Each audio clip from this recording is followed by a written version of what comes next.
রাস্তা দিয়ে যখন আমরা সফর করি, কোনো সফরে যাই, হোটেলে যখন ঢুকি বসার সুযোগ নাই, একটা আপনার ফাতিলের মতন একটা দিয়ে সেন কুলি দাঁড়ায় দাঁড়ায় মারে দিলাম, দোয়ার কোনো সুযোগ নাই, এই পাশ আর এই পাশ বাড়ি দিয়ে ঢুকাই চলে গেলাম। কথা বলেন ঠিক কিনা? দুইটা কবর এই পাশেও, কবর এই পাশেও।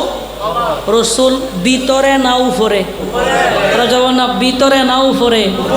উপরে। এই দুইটা কবরের মাঝখানে দাঁড়ালেন। নবী বলছেন সাহাবী, এই কবরেও আযাব চলে, এই কবরেও কি চলে? আরো যাবো না, কি চলে? আযাব চলে। বলে ইয়া রাসূলুল্লাহ কেন চলে? বলে এই কবরে আযাব চলতেছে একটা কারণে। সেটা কি?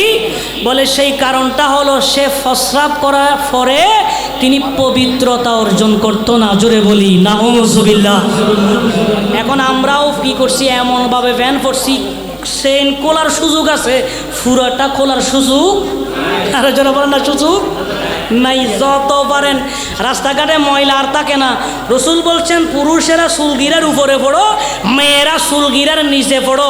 আমরা কি করলাম? আমরা নিচে নামাইলাম, মেয়েরা উপরে তুলি ফেললো। কথা বলেন ঠিক কিনা?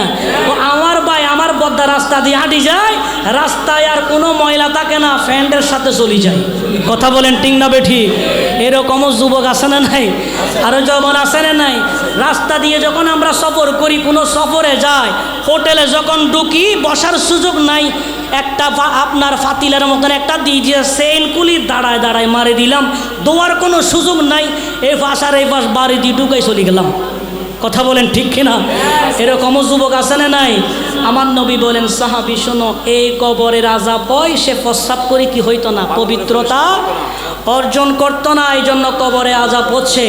এবার আপনারা বলেন, প্রস্রাব করার পরে ভালো করে পবিত্রতা অর্জন করার দরকার আছে না নাই? আরো জোরাবন আছে না নাই? এবার 2 নম্বর যেটা কবর, বলে রসুল বলছেন সাহাবী এই কবরে কেন আযাব হচ্ছে জানো? বলে কেন? বলে এই কবরে আযাব হচ্ছে এই জন্য, ইনি সর্বদা একজনের দোষ, একজনের কথা আরেকজনের লাগায়, সমাজের মধ্যে হাঙ্গা দাঙ্গামা শুরু করে দিত, গীবত করত, চুগলখড়ি করত। এই চুগলখড়ি করার কারণে, গীবত করার কারণে আজকে তার কবরের ভেতরে আযাব হচ্ছে।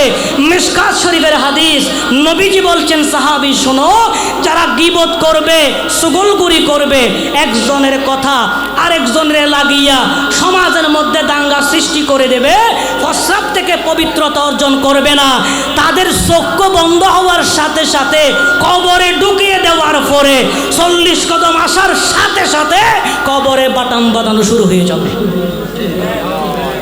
এই জন্য সতর্ক থাকার দরকার আছে না নাই? আরো জোরে আছে না নাই?